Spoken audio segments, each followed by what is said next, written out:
ज्ञानवृत्ति TV में आप सभी का बहुत बहुत स्वागत है। आज आप सुन रहे हैं श्री लक्ष्मी नारायण कवचम।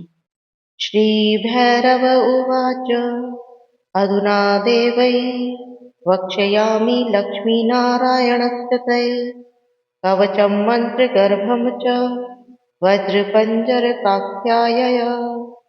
श्रीवज्रपञ्जरं नाम कवचं परमद्भुतं रहस्यं सर्वदेवानां साधिकानां विशेषतः यं धृत्वा भगवान् देवः प्रसीदति परः पुमान् यस्य धारणमान्त्रेण ब्रह्मलोकपितामहः ईश्वरोऽहं शिवो भीमो वासवोऽपि दिवस्पति सूर्यस्ततेजो निधिर्देवै चन्द्रमास्तारकेश्वरः वायुश्च बलवां लोके वरुणो यादसाम्पतिः कुबेरोऽपि धनाध्यक्षो धर्मराजो यमास्मृतः यं धृत्वा सहसा विष्णु संहरिष्यति दानवान् जघान रावणादिश्च किं वक्ष्ये अहमतः परं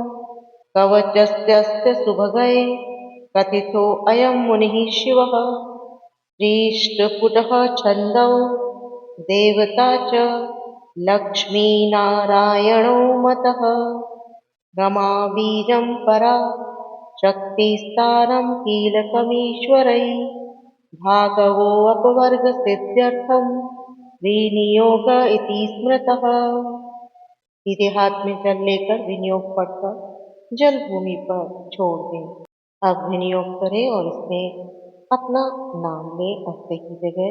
ओम अस्य श्री लक्ष्मी नारायण कवचस्य शिव ऋषि दृष्टुपः छंदः श्री लक्ष्मी नारायण देवता श्री बीजं ह्रीं शक्ति ओम कीलकं भोगापवर्ग सिद्ध्यर्थं कवच पाठे विनियोगः ऋष्यादिन्यासः श्री शिव ऋषये नमः शिरसै विष्णुपुच्छन्दसै नमः मुखै श्रीलक्ष्मीनारायण देवताय नमः हृदिं श्रीं बीजाय नमः गुह्यै ह्रीं शक्तये नमः नाभौ ॐ कीलकाय नमः पादयो भोगापवर्गसिद्ध्यर्थं कवचपाठै विनियोगाय नमः अंजलौ।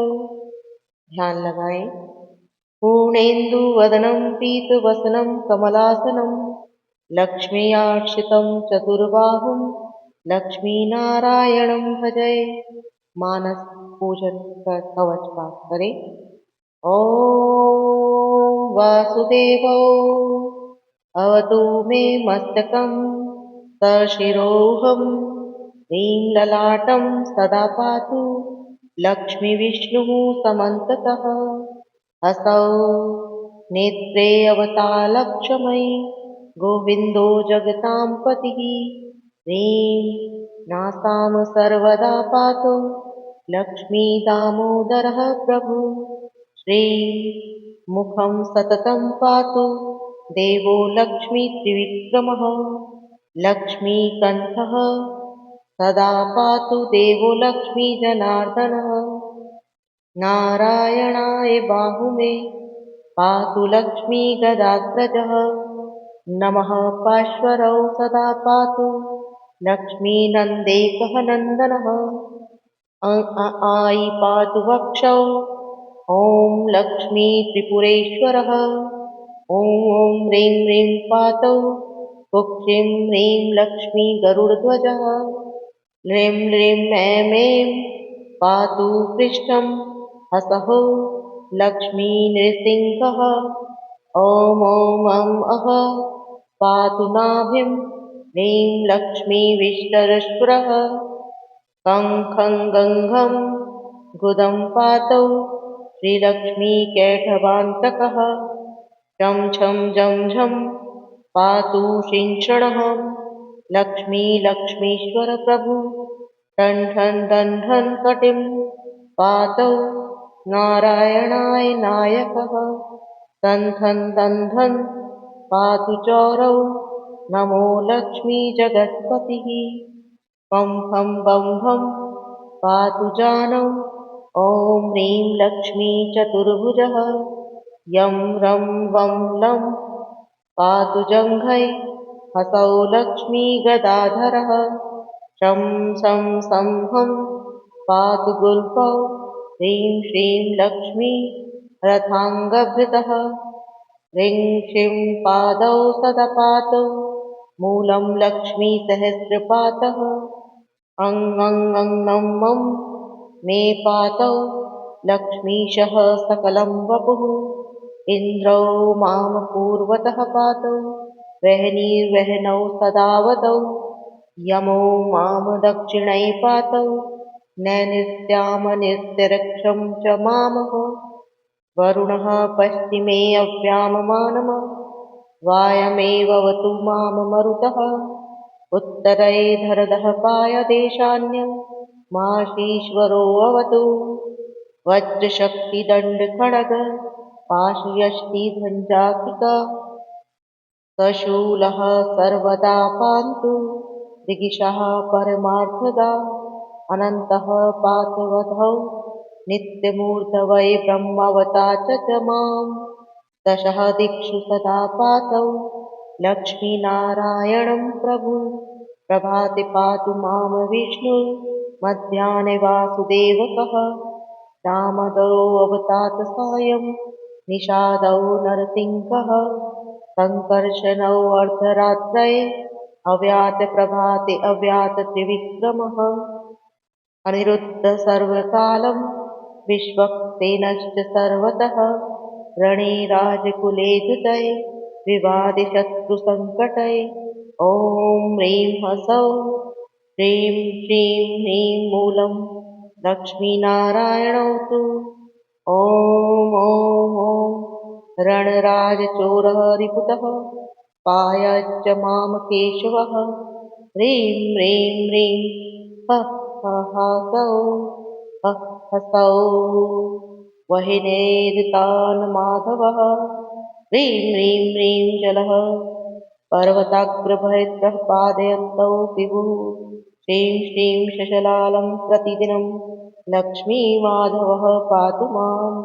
ॐ फलश्रुति इतीदं कवचं दिव्यं वज्रपञ्जरकाधिमितं लक्ष्मीनारायणश्रेष्ठं चतुर्वर्गं फलप्रदं सर्वसौभाग्यं निलयं सर्वशाश्वतः प्रदं लक्ष्मीसंवहनं तत्त्वं परमार्थरसायनं मन्त्रगर्भजगत्सारं रहस्यं त्रिदिगोपसामं। दशवारं पठेति दात्रो रतान्ते वैष्णवोत्तमम्। स्वप्ने वरप्रदं पश्य लक्ष्मै नारायणं सुधिः। त्रिसन्ध्यं यः पठे नित्यं कवचं मन्मुखोदितं। यशाति परं धाम वैष्णवं वैष्णवोत्तमं।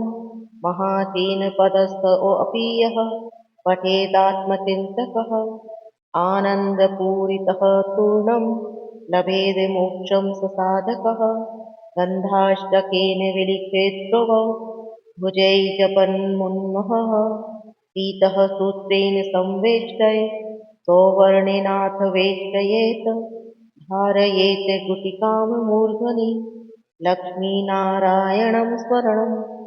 रणेरिपुनर्विजित्याशौ कल्याणी गृहमाविशेत्।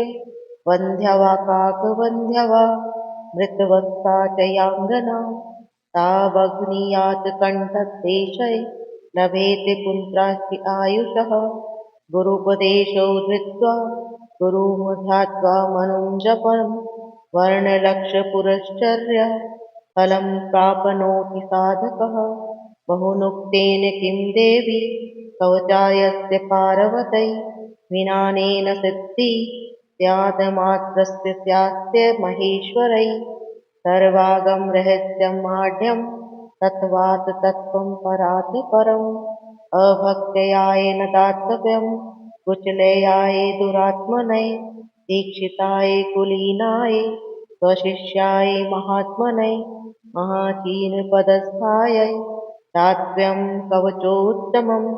गुह्यं गोप्यं महादेवी लक्ष्मीनारायणं प्रियं वज्रपञ्जरकम्बरं गोपनीयं स्वयोनिवतः। इति श्रीरुद्रायमणि तन्त्रे श्रीलक्ष्मीनारायणकवच सम्पूर्णम्। श्रीमन्नारायण नारायण हरि हरि। श्रीमन्नारायण नारायण हरि हरि। श्रीमन्नारायण नारायण हरि हरि।